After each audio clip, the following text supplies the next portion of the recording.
তো বন্ধুরা, অবশেষে অন্নপূর্ণা যোজনার যে ফর্ম সেই ফর্ম কিন্তু রিলিজ হয়েছে। ফর্মটি 12 পাতার একটি ফর্ম।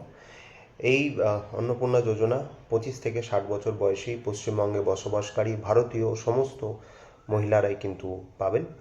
যারা লক্ষ্মীর ভাণ্ডার পেতেন তাদেরকেও ফর্ম ফিল আপ করতে হবে, এবং যারা লক্ষ্মীর ভাণ্ডার পেতেন না তারাও কিন্তু এই ফর্ম ফিল আপ করবে। এই ফর্ম আপনারা পঞ্চায়েত বা বিডিওর মাধ্যমে পাবেন, বা আপনাদের বাড়িতেও আসবে, বা কেউ যদি অনলাইনে ফিল আপ করতে চান তাহলে তো সেক্ষেত্রে অনলাইনেও ফিল আপ করার ব্যবস্থা আছে।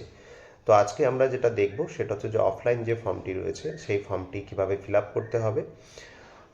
আশা করছি ফর্মটা আপনাদের ফিল আপ করতে এই ভিডিওটা যদি দেখেন তাহলে আপনাদের ফর্মটা ফিল আপ করতে সুবিধা হবে। তো আসুন সময় নষ্ট না করে আমরা ফর্মটা দেখি কিভাবে ফিল আপ করতে হবে। কারণ 12 পাতার ফর্ম, ভিডিওটা একটু বড় হবে, কারণ পুরো ডিটেলসটা নালে বোঝাতে পারবো না বা দেখাতে পারবো না। তাই একটু ধৈর্য ধরে আপনাদের কিন্তু এই ভিডিওটা দেখতে হবে। তো আসুন ফর্মটা দেখি। এই হচ্ছে বন্ধুরা অন্নপূর্ণা যোজনার সেই 12 পাতার ফর্ম, যেটা আমরা ধীরে ধীরে ফিল আপ করার চেষ্টা করব। তো প্রথম থেকে শুরু করি। এখানে পারিবারিক কিছু তথ্য আছে, সেই তথ্যগুলো আমাদেরকে এখানে ফিল আপ করতে হবে। তো এখানে দেখো 1 নম্বরে যেটা আছে, পরিবারের প্রধানের নাম, অর্থাৎ বাড়ির যে হেড তার নামটা কিন্তু এই জায়গার মধ্যে পরিষ্কার করে লিখে ফেলতে হবে, এবং আধার কার্ডের নাম অনুযায়ী কিন্তু এটা লিখতে হবে এখানে। জন্ম তারিখ, দিন, মাস, বছর, এই ধারাবাহিকতাকে মাথায় রেখে এখানে কিন্তু তোমাদেরকে সেটা লিখতে হবে, জন্ম তারিখটা লিখতে হবে। পরিবারের প্রধানের লিঙ্গ, সে পুরুষ না মহিলা না অন্যান্য কোনো শ্রেণী, সেটা কিন্তু এখানে টিক মার্ক করতে হবে। পরিবারের প্রধানের আধার কার্ডের নাম্বার, পরিবারের প্রধানের যে আধার কার্ডের নাম্বার আছে সেই আধার কার্ডের নাম্বারটা এখানে কিন্তু তোমাদেরকে পরিষ্কার করে লিখতে হবে। ডিজিটাল রেশন কার্ড যাদের আছে তাদের ডিজিটাল রেশন কার্ডের যে সংখ্যা আছে সেই সংখ্যাগুলো কিন্তু এই ঘরের মধ্যে লিখতে হবে।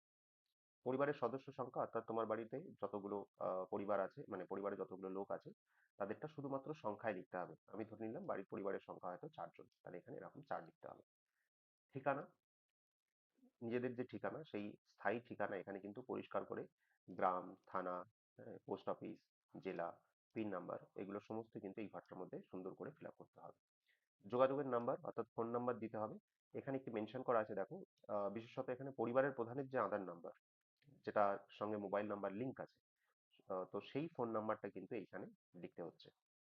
পরবর্তী দেখো, নাম, জন্ম তারিখ, লিঙ্গ, পরিবারের প্রধানের সঙ্গে সম্পর্ক, আধার নাম্বার, পরিবারের সকল সদস্যের ডিটেলস।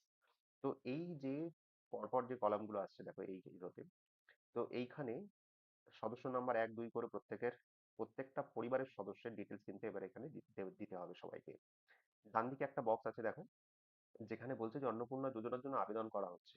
তো কার জন্য আমরা আবেদন করছি সেইখানে কিন্তু টিক মার্ক করে দিতে হবে। ধরে নিলাম পরিবারের সদস্য সংখ্যা 1 নম্বর, তার নাম আমরা এখানে লিখে দিলাম। ওপরে যার নাম লিখেছিলাম আমরা পরিবারের প্রধান যে, তার নাম লিখলাম। জন্ম তারিখ, লিঙ্গ, সম্পর্কের জায়গাটায় আমরা ফাঁকা রাখছি, যেহেতু ওনার এটাই ফিল আপ করছি। আধার নাম্বার এবং পরিবারের প্রধানের আধার নাম্বার, সদস্য নাম্বার একই ফিল আপ করলাম। তারই ঠিক ডান দিকে এখানে এই যে হ্যাঁ টিক মার্ক গুলো আছে, যে এনার জন্য কি আমরা, যদি ইনি মহিলা হন এবং অন্নপূর্ণা যোজনার জন্য তিনি যদি এলিজেবল হয় তাহলে এখানে আমরা টিক মার্ক করবো, নতুবা এই জায়গাটা টিক মার্ক করছি না। সদস্য সংখ্যা 2, বাড়ির দ্বিতীয় যে সদস্য আছে তার নাম, জন্ম তারিখ, লিঙ্গ, একইভাবে এগুলো আমরা পরপর ফিল আপ করতে থাকবো। এইবারে পরিবারের প্রধানের সঙ্গে সম্পর্ক, এইবারে এই সম্পর্কের জায়গাগুলো প্রত্যেকটা জায়গাতে 2 নম্বর 3 নম্বর সদস্য তাদের জন্য এলিজেবল কিনা, মানে পরিবারের প্রধানের সঙ্গে এনার যে সম্পর্ক 2 নম্বর সদস্য সেটা লিখতে হবে। এইরকম ভাবে প্রত্যেকজনের জন্য ফিল আপ করতে হবে। 5টা পর্যন্ত এখানে জায়গা আছে লেখার। এবং ডান দিকে এনাদের জন্য যদি আমরা অন্নপূর্ণা যোজনায় কারোর জন্য যদি অ্যাপ্লাই করি তাহলে এইগুলোতে টিক মার্ক করতে হবে, নতুবা নয়। পরবর্তী জায়গায় যায়, 10 নম্বর যে পয়েন্ট আছে সেখানে আমরা দেখতে পাচ্ছি কি, পরিবারের প্রধান এবং পরিবারের সকল প্রাপ্তবয়স্ক সদস্যের ব্যাংক অ্যাকাউন্ট, সেই ডিটেলস গুলো কিন্তু এখানে দিতে হবে। অর্থাৎ হেড অফ দ্য ফ্যামিলি যে আছে তার bank account, bank account number এবং আইএফসি কোড এখানে আমরা লিখবো। খেয়াল রাখতে হবে ডিবিটি লিঙ্কের জন্য আধার লিঙ্ক যুক্ত ব্যাংক অ্যাকাউন্ট প্রদান করতে হবে, অর্থাৎ সেই অ্যাকাউন্ট নাম্বারটাই দিন এখানে যেটার সঙ্গে ডিবিটি লিঙ্ক করা আছে। তো ডিবিটি লিঙ্ক নিয়ে পরবর্তী একটি ভিডিও আমি দিয়ে দেবো, ডিবিটি লিঙ্ক কিভাবে আপনারা চেক করবেন স্ট্যাটাস, বা ডিবিটি লিঙ্ক আপনারা যদি না থাকে তাহলে কিভাবে লিঙ্ক করতে হবে সেটা পরবর্তী একটি ভিডিওতে দিয়ে দেবো, নতুবা ভিডিওটা অনেক বড় হবে। তো যেমন ভাবে আপনারা ফিল আপ করেছিলেন, সদস্য নাম্বার 1 2 3 4 5 পরপর এরকম ভাবে আপনারা অ্যাকাউন্ট নাম্বার বা তাদের আইএফসি কোড, ব্যাংকের নাম, এগুলো আপনারা ফিল আপ করবেন। পরবর্তী দেখুন 11 নম্বর পয়েন্টে কি আছে? Epic number. হ্যাঁ? সেই সমস্ত প্রাপ্তবয়স্ক সকল সদস্যের কিন্তু এপিক নাম্বার এবং তাদের ক্ষেত্র অংশ নাম্বারগুলোও কিন্তু দিতে হবে। এই যে ডিটেইলসটা আপনারা দেখছেন, তো এই ডিটেইলসটা কিন্তু পুরোটাই আপনারা ভোটার কার্ডের মধ্যে পেয়ে যাবেন। দেখে, দেখে প্রত্যেকজনের যার জন্য যার ভোটার কার্ড আছে আরকি প্রাপ্তবয়স্ক সদস্য, তাদের ডিটেইলসগুলো এই জায়গাগুলোর মধ্যে বসিয়ে দিতে হবে। এবারে দেখুন 12 নম্বরের যে বিভাগ আছে সেখানে বলছে যে আপনার কোন জাতি বা উপজাতির শ্রেণী থেকে আপনি আসছেন, বা আপনার কি জেনারেল আপনি যদি হন, তাহলে সেই ক্ষেত্রে এই জায়গাটা আপনাকে ফিল আপ করতে হবে। আপনি যে জায়গায় ফিল আপ করতে চান সেটা আপনি যদি অসংরক্ষিত হয়, মানে যদি জেনারেল হন তাহলে এখানে ফিল আপ করতে হবে। যদি এসসি সার্টিফিকেট থাকে তবে এই জায়গায় ফিল আপ করতে হবে, বা যার যেটার ক্ষেত্রে প্রযোজ্য হবে সেই জায়গা অনুযায়ী আপনারা ফিল আপ করবেন। এখানে রেশন কার্ডের ডিটেলস আছে। এবারে সেই রেশন কার্ডের ডিটেলস আপনাকে এখানে ইনপুট করতে হবে। এখানে বলছে কি রেশন কার্ডের ক্ষেত্রে যে আপনার কি ডিজিটাল রেশন কার্ড আছে? যদি হ্যাঁ হয় তাহলে হ্যাঁতে টিক করবেন, যদি না হয় তাহলে নাতে টিক করলেন। যদি হ্যাঁ হয় তাহলে আপনার কোন ক্যাটাগরির আপনার কার্ড আছে? AAY, এসপিডব্লিউএইচ, RKSY? দেখবেন কার্ডের ওপরে পরিষ্কার করে লেখা আছে আপনি যে রেশন কার্ডের অন্তর্ভুক্ত। সেই অনুযায়ী এখানে আপনি টিক মার্ক করলেন এরকম ভাবে। পরিবারটি রেশন দোকান থেকে মাসিক রেশন তুলছে কিনা? কার্ড তো আপনার আছে, কিন্তু আপনি কি রেশন তোলেন প্রত্যেক মাসে? যদি হ্যাঁ হয় তাহলে হ্যাঁতে টিক করবেন, যদি না হয় তাহলে নাতে টিক করবেন। এবার হচ্ছে সম্পদ। তো এই জায়গাতেও টিক মার্ক করতে হবে। আপনাকে প্রথম প্রশ্ন কি বলছে? যে বাড়ির ধরন। আপনার বাড়িতে কি ৩ বা তার বেশি পাকা ঘর রয়েছে? যদি থাকে তাহলে হ্যাঁতে টিক হবে, না থাকলে নাতে টিক হবে। পারিবারিক জমির মালিকানা। যদি কোনো জমির মালিকানা আপনার যদি থেকে থাকে তাহলে সেটার ক্ষেত্রে হ্যাঁতে টিক হবে। যদি না থেকে থাকে তাহলে নাতে টিক হবে। ঠিক? খেয়াল রাখতে হবে, যদি হ্যাঁতে টিক করেন তাহলে এখানে যে রেজিস্ট্রেশন নথি বা মিউটেশন কপি বা অন্যান্য যে জিনিসগুলো আছে তার কিন্তু একটা কপি আপনাকে তখন অ্যাটাচ করতে হবে। ৩ নম্বরে কি বলছে? পরিবারের সকল সদস্যদের মোট জমির পরিমাণ শতকে। অর্থাৎ কত শতক জমি পরিবারের সকল সদস্য মিলিয়ে মোট কত শতক জমি আপনার কাছে আছে। তো সেই অনুযায়ী আপনাকে কিন্তু এখানে সেটা লিখতে হবে। আমি ধরলাম যে ১০০ শতক হয়তো টোটাল সব মিলিয়ে তোমাদের কাছে আছে। সেই হিসাবে। যানবাহনের ক্ষেত্রে কি বলছে? যে বাণিজ্যিক মোটর চালিত ৪ চাকার গাড়ি আছে কিনা? যদি হ্যাঁ হয় তাহলে হ্যাঁতে টিক হবে, যদি না হয় তাহলে নতে টিক হবে। যদি হ্যাঁ হয় তার ক্ষেত্রে এইখানে রেজিস্ট্রেশন নাম্বার, গাড়ির সংখ্যা যেগুলো আছে গাড়ির নাম্বার সেগুলো এখানে উল্লেখ করতে হবে। পরিবার ভিত্তিক সদস্যদের স্বাস্থ্য বীমা, অর্থাৎ পরিবারের কারোর স্বাস্থ্য বীমা আছে কিনা সেটা কিন্তু এখানে আপনাকে উল্লেখ করতে হবে। যদি না হয় নাতে টিক করবেন, যদি হ্যাঁ হয় তাহলে এখানে কিন্তু আপনাকে সেটা লিখতে হবে এবং কত প্রিমিয়াম দেন সেই টাকার অঙ্কটাও কিন্তু এখানে লিখতে হচ্ছে। তো যদি কারো থেকে থাকে তাহলে এটা ফিল আপ করতে হবে। এবার এখানে আসছি আয় বা পেশা। ১ নম্বরে কি বলছে? কোন সদস্য কি আয়কর বা পেশাগত কর প্রদান করে? মানে ট্যাক্স কি দেয় কেউ? যদি হ্যাঁ হয় তাহলে হ্যাঁতে ঠিক হবে। যদি না হয় তাহলে কিন্তু নাতে টিক করতে হবে। পরিবারের সদস্যদের প্যান কার্ড যদি থাকে, যার প্যান কার্ড আছে, সে আশা করি মেক্সিমাম লোকেরই প্যান কার্ড থাকবে। তাহলে এখানে হ্যাঁতে টিক করে যার প্যান কার্ড আছে সেই সদস্যদের নাম অনুযায়ী কিন্তু পাশে এখানে প্যান কার্ডের নাম্বার আর নামটা কিন্তু লিখে ফেলতে হবে।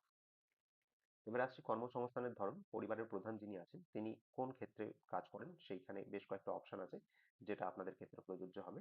তাহলে সেই জায়গাতে আমরা এখানে টিক মার্ক করে দেই। আমি ধরে নিলাম যে বেসরকারি ক্ষেত্রে বেতনভুক্ত কর্মচারী। ঠিক আছে? এবং যদি এখানে উপযুক্ত যদি কোনো নথি থাকে তাহলে কিন্তু সেটাও জমা করতে হতে পারে।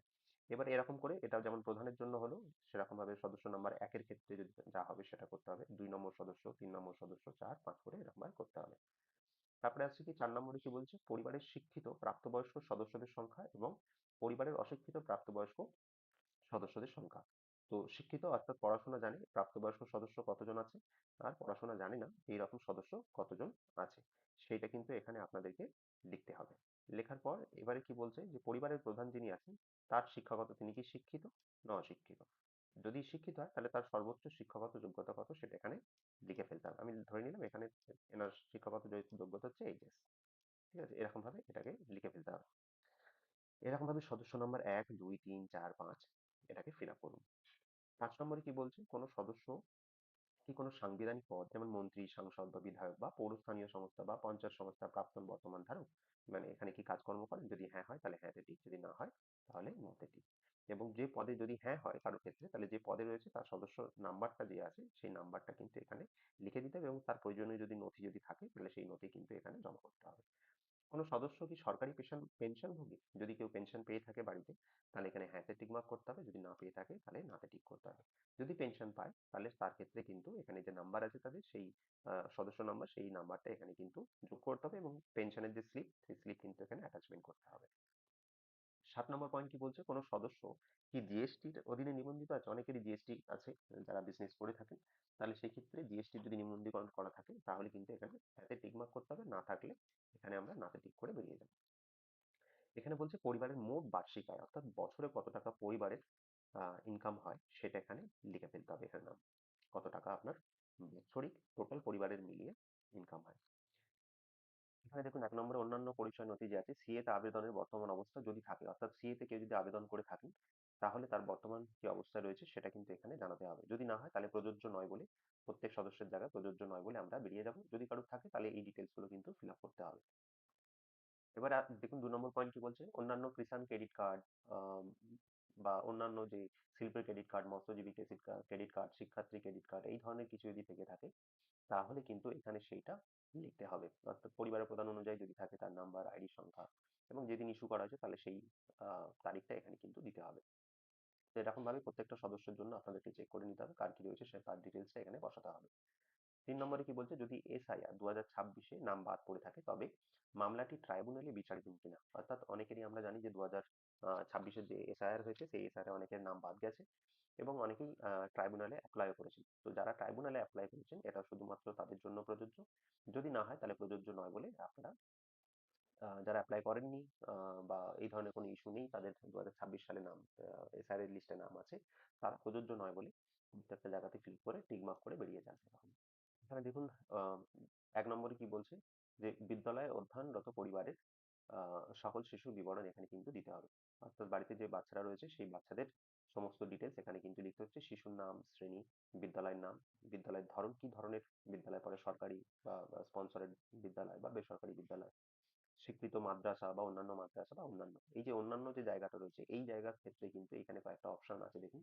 যদি অন্যান্য লিখে থাকেন তাহলে তার বিস্তারিত কিন্তু লিখতে হবে। তো যার যেটা ক্ষেত্রে সুবিধা হবে সেই অনুযায়ী কিন্তু এখানে টিক মার্ক গুলো করবেন। আর এই ডিটেলস গুলো যদি বাচ্চা থাকে বাড়িতে তাহলে এই ডিটেলসটা আপনাদেরকে ভরতে হচ্ছে। এরকম ভাবে বাচ্চা 1, 2, 3, 4, 5 করে রয়েছে, 5 নম্বর পর্যন্ত রয়েছে। তো আপনাদের জন্য যেটা ইয়ে আছে সেটা আপনারা সিলেক্ট করবেন। এখানে শিশুদের টিকাকরণের সম্বন্ধিত কিছু প্রশ্ন রয়েছে। শিশুদের টিকাকরণের বর্তমান অবস্থা, ওই সদস্য নাম্বার 1 প্রথম যে শিশু ছিল তার টিকাকরণ শুরু হয়েছে কিনা বা সম্পূর্ণ হয়েছে কিনা বা টিকাকরণ করা হয়নি, যেটা প্রযোজ্য হবে সেইটা আপনাদেরকে এরকম ভাবে টিক মার্ক করে দিতে হবে। এবারে আসছি আমরা সরকারি প্রকল্পের আওতায় সুবিধা। আপনি কি কোনো সরকারি প্রকল্পের সুবিধা বা ডিবিটির মাধ্যমে পাচ্ছেন? প্রকল্পের এখানে নাম লিখতে হবে। প্রথমে এখানে পরিবারের প্রধান যিনি আছেন তিনি এখানে লিখলেন হ্যাঁ না বললেন, যে এবারে প্রকল্পের নামগুলো কিন্তু লিখতে হবে আপনি যদি কোনো সুবিধা পেয়ে থাকেন যেটা ডিবিটি লিঙ্কের মাধ্যমে আপনি পাচ্ছেন। তো সদস্য নাম্বার 1, 2, 3, 4, 5 করে রয়েছে, যার ক্ষেত্রে যেটা সুবিধা, মানে যে প্রকল্পের আওতায় আছেন, ডিবিটি লিঙ্কের মাধ্যমে টাকা পান, সুবিধা পান, সেগুলো কিন্তু এখানে আপনাকে নোট ডাউন করতে হবে। বাদ দেওয়া হলে কারণ বা অফিসার কর্তৃক পূরণীয়। এই যে জায়গাটা রয়েছে, যদি আপনার এই ফর্ম ক্যান্সেল হয় তাহলে কি কারণে বাদ দেওয়া হয়েছে সেটা কিন্তু এখানে যিনি অফিসার থাকবেন তিনি এখানে কিন্তু লিখে দেবেন। এবারে ঘোষণা বা সম্মতি রয়েছে এখানে। তো এখানে কি বলছে, যে আমি এই মর্মে ঘোষণা করছি যে ওপরে প্রদত্ত তথ্য আমার জ্ঞান ও বিশ্বাস অনুযায়ী সত্য এবং প্রযোজ্য। ক্ষেত্রে আমি সকল সহায়ক নথি প্রদান করেছি এবং ওপরে উল্লেখিত কোনো মানদণ্ড বাদ দিইনি। আমি অবগত যে আমার প্রদত্ত কোনো তথ্য মিথ্যা প্রমাণিত হলে আমার সামাজিক সুরক্ষা সংক্রান্ত সুবিধাসমূহ বন্ধ হয়ে যেতে পারে। একদমই ঠিক, যদি আমি কোনো ভুল তথ্য দিয়ে থাকি তাহলে অবশ্যই আমার এই যে ফর্ম রয়েছে অন্নপূর্ণা যোজনা সেটা ক্যান্সেল হয়ে যাবে। এখানে টিক মার্ক করতে হবে সম্মততে এবং এখানে কিন্তু সই করতে হবে। এই যে জায়গাটা রয়েছে এটা শুধুমাত্র কিন্তু সরকারি ক্ষেত্রে ব্যবহার করার জন্য, যারা অফিসাররা রয়েছে তারা এই জায়গাগুলি ব্যবহার করবেন, এই যে জায়গাগুলি, ঠিক আছে? এখানে আপনাদেরকে কারোর কিছু করার দরকার নেই। এইভাবে ফিল আপ করে আপনার যে নিকটবর্তী পঞ্চায়েত বা বিডিও অফিস যেখানে জমা দিতে হবে সেই জায়গায় গিয়ে আপনারা এই ফর্মটি জমা করবেন। যদি আপনাদের ভিডিওটি ভালো লেগে থাকে এবং ইনফরমেটিভ বলে মনে হয় তাহলে অবশ্যই ভিডিওটি শেয়ার করুন এবং অন্যদেরকে জানার বা দেখার সুযোগ করে দিন। এতে অনেকেই উপকৃত হবেন এবং পরবর্তী সময়ে আমাদের পরবর্তী ভিডিও সেই ভিডিও নিয়ে আসবো যেটা অনলাইনের মাধ্যমে ফিল আপ করতে হবে, সেটা 1 জুনের পরে সেই ভিডিও নিয়ে আসছি। ধন্যবাদ, নমস্কার।